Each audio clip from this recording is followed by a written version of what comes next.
Tanghali o gabi o kung saan parte man kayo ng mundo naroroon. Gusto mo yon? For today's video, pupuntahan naman natin yung napakatagal ko na nakikita sa FYP ko ng Malabar. Marami ako kaya palagpasin na kainan, pero kapag nagustuhan ko talaga kahit malayo siya sa akin, tatayuin ko talaga siya at halos level. Ito nga pala yung kanilang complimentary, hirap naman pronounce doon, yung fried na seaweed.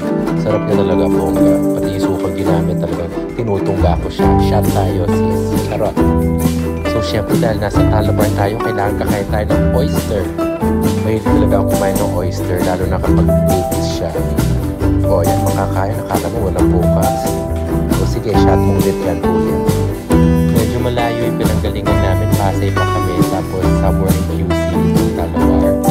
At masasabi ko worth it naman yung pagpunta namin dito. Hindi mo pa natitikman lahat, worth it na agad. Charot lang. At ito ang kanilang ribs. Dahil nasabi ko sa mga previous vlogs ko, mahilig talaga ako sa mga karne. So, love na love ko yung kanilang ribs.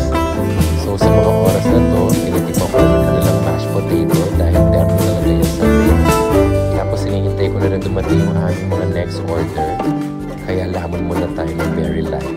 Mabilis lang din naman dumating yung mga order dito. Ito na pala yung oyster sisig. Napakasarap talaga nito sa kanin. At dumating rin yung ibang in-order namin. Kaso sa sobrang kabisihan ko sa kakakain at excitement, di ko na sila na-video. May payakot pa sila dyan, in fairness. At ito na rin yung kanilang ribs. So napakalaki at tender na talaga. So yun lang. Anyway, thank you for watching. See you again on one of our future vlogs.